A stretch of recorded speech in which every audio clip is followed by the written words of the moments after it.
सच्चिदानंद रूपाय विश्वोत्पत्त्यादिहेतवे तापत्रय विनाशाय श्रीकृष्णाय वयं नमः। नारायणं नमस्कृत्य नरं चैव नरोत्तमं देवीं सरस्वतीं व्यासं ततो जयमुदीरये।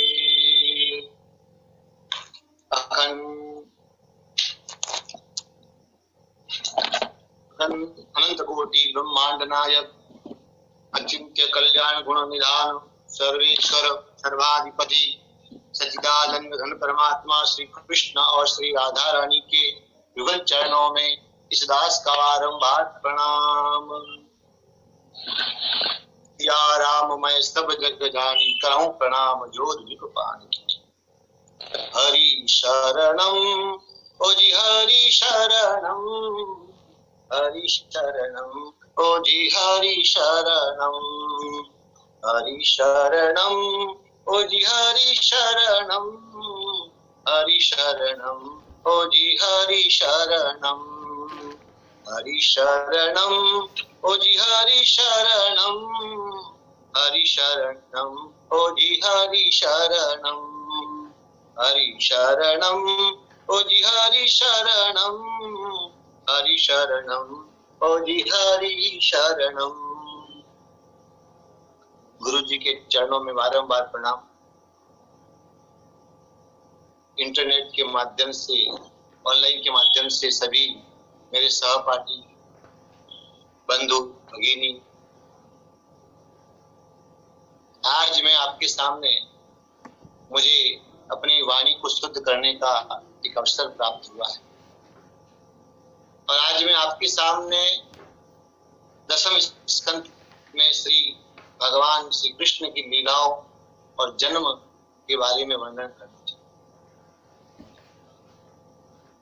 दशम स्कंद भगवान का हृदय कहा गया।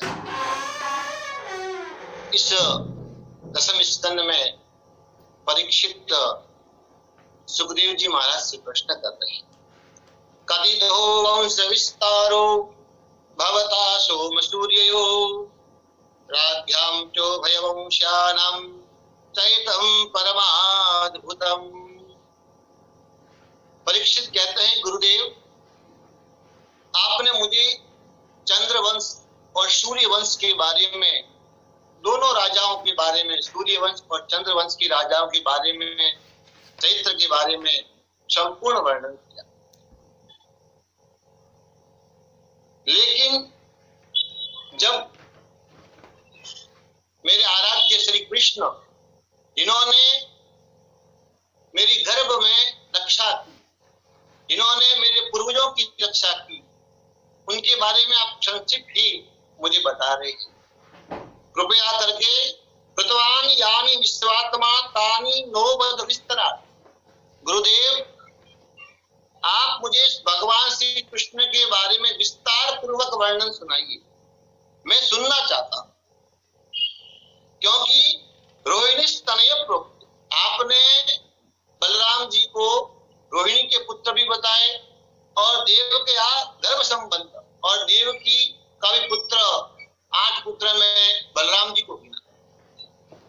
कृतोदेहांतर बिना एक व्यक्ति 2 माताओं के गर्भ में कैसे प्रवेश कर सकता है, मुझे समझ में नहीं आ रहा है।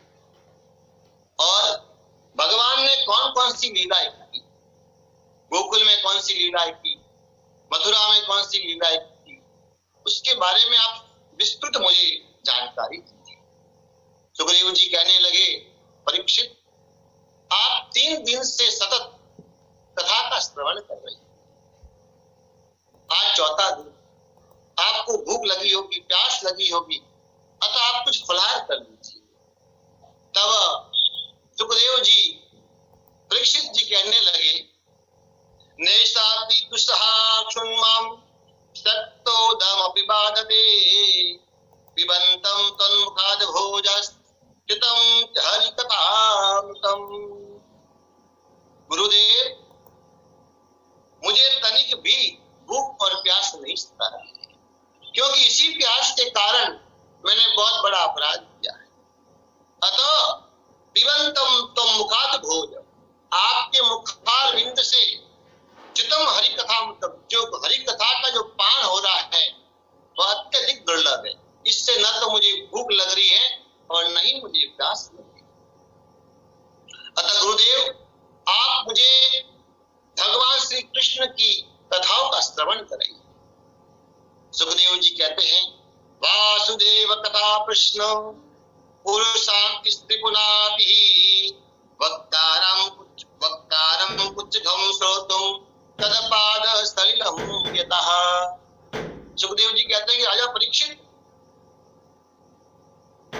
वासुदेव कथा प्रश्न, भगवान कृष्ण के बारे में जो भी पुरुष या स्त्री प्रश्न करते हैं, वक्तारम बोलने वाला, कुच्छघम यानी पूछने वाला, श्रोतुम यानी कि सुनने वाला, तीनों ही महाराज पवित्र हो जाते हैं। जैसे गंगा जल से तन पवित्र हो जाता है और भगवान का चरणामृत लेने से मन पवित्र होता है। अब सुखदेव जी कह रहे हैं कि राजा परीक्षित, उस समय लाखों दैत्य अलग अलग राजाओं का रूप धारण कर इस पृथ्वी पर अत्याचार कर रहे और अधर्म को बढ़ा रहे। इसी कारण पृथ्वी माता दुखी होने लगी और दुख के कारण उन्होंने एक गाय का रूप धारण किया और ब्रह्मा जी के पास में जाकर पूरा वृत्तांत सुनाया ब्रह्मा जी को। और ब्रह्मा जी एवं समस्त देवता और गाय रूपी पृथ्वी क्षीर सागर में भगवान नारायण के पास में गए और क्षीर सागर के तट पर स्तुति करने लगे। पुरुषम पुरुषुक्तेन उपस्थे समाहितः, पुरुष सुख से स्तुति करने लगे महाराज। और उसी समय गिरम समाधो गगने समीता, उसी समय महाराज ब्रह्मा जी समाधि में चले गए थे और उसी समय भगवान ने आकाशवाणी की और ब्रह्मा जी ने सुनी, समस्त देवताओं ने भी सुनी महाराज। और भी ब्रह्मा जी कहने लगे, वसुदेव गृहे साक्षात भगवान पुरुष पर। अरे देवताओं, कुछ दिनों में भगवान श्री कृष्ण यदुवंश में जन्म ले, जिसके कारण सभी कष्टों को मिटा देंगे। पृथ्वी पर जितना भार बढ़ा हुआ है, दैत्यों का आतंक बढ़ा हुआ है, सब मिटा देंगे। इस प्रकार जब ब्रह्मा जी ने देवताओं को कहा, गाय रूपी पृथ्वी को कहा, जब प्रसन्नचित होकर सभी जन अपने अपने धाम चले। बाद में उग्रसेन महाराज, फिर बाद में यदुवंशी के राजा सूरसेन के पुत्र वसुदेव जी का विवाह देवकी से हुआ। देवकी देवक नाम के राजा की पुत्री और उग्रसेन सुता कंस, और उग्रसेन नाम के राजा का पुत्र था कंस। और देवकी महाराज कंस की सचेरी बहन, लेकिन अति प्रिय। तो राजा कंस ने देवकी का विवाह वसुदेव जी के साथ में किया और धूमधाम से उसका विवाह किया हमारा। पूरा वातावरण हर्ष और उल्लास से भर गया और देवकी को सोने के हार, अलंकृत 400 हाथी, 15,000 घोड़े, 1800 रथ इत्यादि सुंदर सुंदर आभूषण प्रदान। और जब देवकी और वसुदेव जी की विदाई हो रही थी, तब कंस अपनी बहन के प्रेमावश में, प्रेम के कारण उनके रथ पर चढ़ गया और घोड़ों की लगाम लेकर उनके रथ को हाँकने लगा। तभी महाराज एक आकाशवाणी हुई, अस्यास्त्वामष्टमो गर्भो हंतायाम बहसे बुधा। महाराज आकाशवाणी हुई और कहने लगे, अरे मूर्ख, तो जिस रथ को हाँक रहा है, जिस बहन की विदाई कर रहा है, उसी का 8वां गर्भ, 8वीं संतान तेरे मृत्यु का कारण बनी।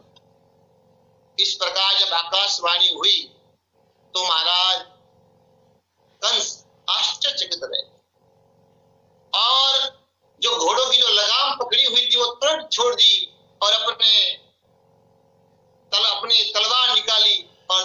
का वध करने का प्रयास किया। तभी महाराज वसुदेव जी ने उन्हें रोक लिया, कहा कि राजन, मृत्यु जन्मताम वीर देहे न स जायते अद्यवाप्त स्थान्ते वा मृत्यु वै प्राणिनाम हुआ।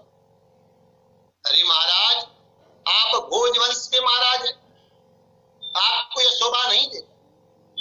और मृत्यु आज हो या 100 वर्ष के बाद में हो, लेकिन मृत्यु तो अवश्य ही होनी है महाराज।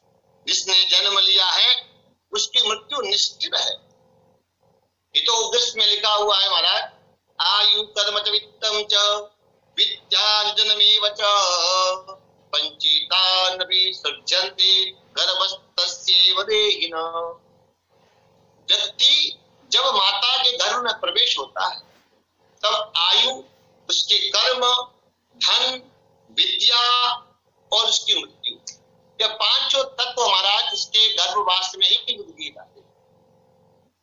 इसीलिए राजन, मृत्यु तो निश्चित है। और ऐसा तवानुजा बाला कृपणा पुत्र गोपमा।